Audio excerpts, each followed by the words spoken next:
চলে আসার পরে মা চিপস দিয়েছিল, তো সেই চিপস থেকে ক্লে বেরিয়েছিল।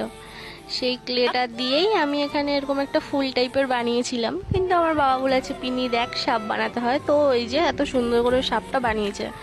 মানে ও এইটুকু বয়সে কি সুন্দর বুঝে গেছে সাপের ওরকম দুটো জিপ টাইপের থাকে, নিজে থেকেই বানিয়েছে। তারপর এখানে ওর আম্মা ওকে পুতুল বানিয়ে দিয়েছিল ক্লে দিয়ে, তো তখন বললো পিনি দাঁড়া দাঁড়া আমি ওর পেট কাটবো, আমি এখন ওর অপারেশন করবো, আমি এখন ডক্টর। তো বলার পরে সবকিছু হয়ে গেল, আমি ওর হাত থেকে নিয়ে আবার ক্লেটাকে এরকম ভাবে ঠিক করছি যে কিছু একটা বানাবো। তো তখন ওর হাতে সব আঙ্গুল এরকম রিংস ঢুকিয়ে খাচ্ছে, আর ওর আম্মাকে বোঝাচ্ছে আম্মা দেখো দেখো এরকম ভাবে হাতে হাতে ঘষলে এটা লম্বা হয়ে যায়। তো ওর আম্মা ওর কথাগুলো শুনছে মন দিয়ে।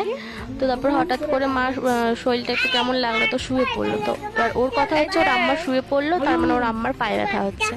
খুব যত্নে রাখে কিন্তু, হ্যাঁ আম্মাকে আমার সোনা বাবা।